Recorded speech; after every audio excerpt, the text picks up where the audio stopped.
Hello everyone, myself Chaudhary Shabina. Let's start a new chapter for class 8, chapter number 4, current, electricity and magnetism. Dear बच्चों, इस chapter में हमें current, electricity और magnetism को detail में पढ़ना है. अब बच्चों, अभी के लिए मैं आपको इसका इन शॉर्ट मीनिंग बता देती हूँ.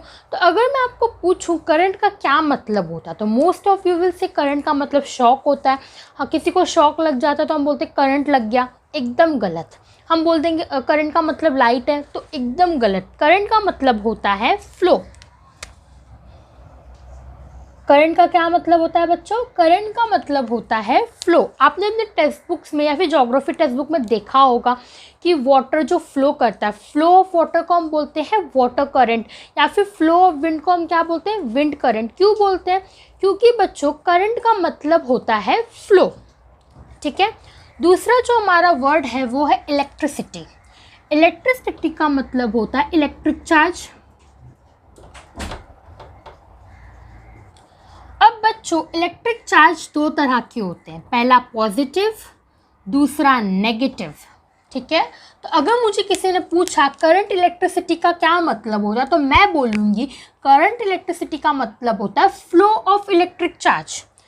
जब इलेक्ट्रॉन्स फ्लो करते हैं किसी भी कंडक्टर, किसी भी वायर में, तभी इलेक्ट्रिसिटी प्रोड्यूस होती है.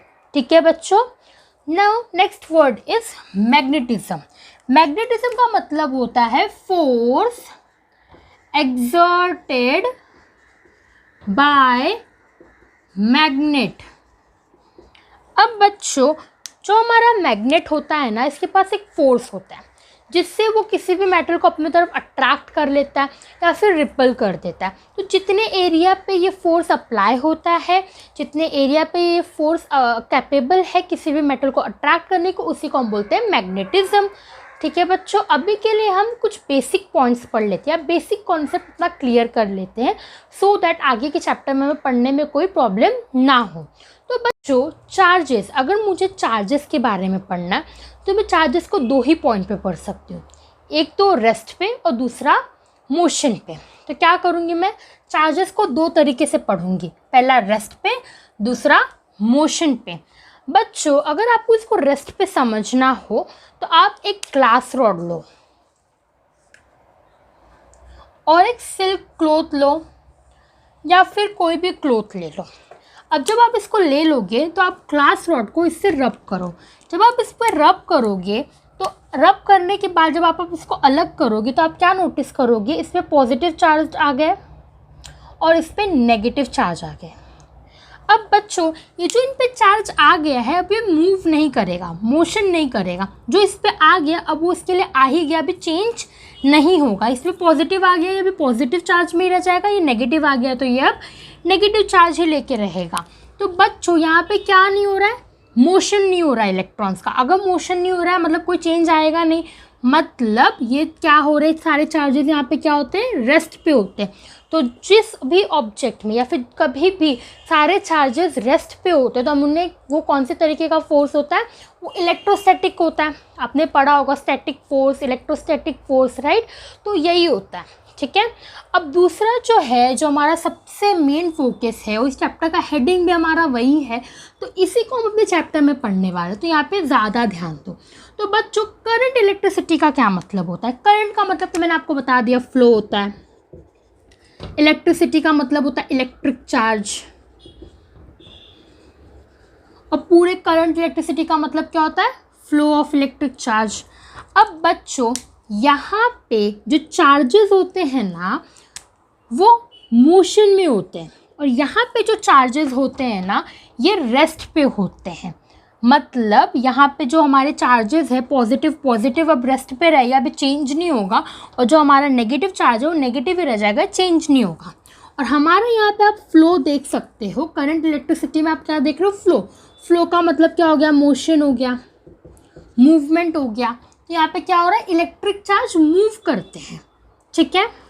अब बच्चों, करंट इलेक्ट्रिसिटी में एक प्रॉब्लम क्या है कि जैसे कि इसे मूव करना होता है, ठीक है, इसको इलेक्ट्रॉन मूव करने होते हैं, तो सारे सब्सटेंस को परमिशन नहीं देते कि मूव करे वो इलेक्ट्रॉन. और अगर मूव नहीं करेगा तो हमारा इलेक्ट्रिसिटी प्रोड्यूस नहीं होगा। तो बच्चों सब्सटेंस जो होते हैं वो दो तरह के होते हैं, एक इसको अलाउ करता है कि हाँ आप फ्लो करो, और एक अलाउ नहीं करता है। तो हम क्या पढ़ लेते हैं अभी, सब्सटेंस। दो तरह के सब्सटेंस होते हैं, एक कंडक्टर, एक इंसुलेटर। आपने कंडक्टर के बारे में पढ़ा होगा, good conductor, bad conductor, right.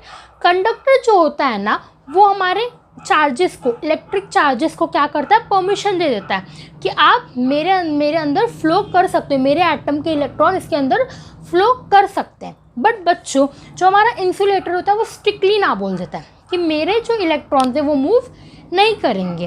तो बच्चों अगर मुझे इलेक्ट्रिसिटी चाहिए तो मुझे कंडक्टर से ही इलेक्ट्रिसिटी मिल सकती है, इंसुलेटर से नहीं। बट इसका ये मतलब नहीं कि इंसुलेटर हमारे लिए इम्पॉर्टेंट नहीं है, इंसुलेटर हमारे लिए बहुत इम्पॉर्टेंट है। आपने देखा होगा कि जो वायर्स होते हैं उनके ऊपर एक कवरिंग होती है, red colour, blue colour, yellow colour, और उसके अंदर वायर होती है।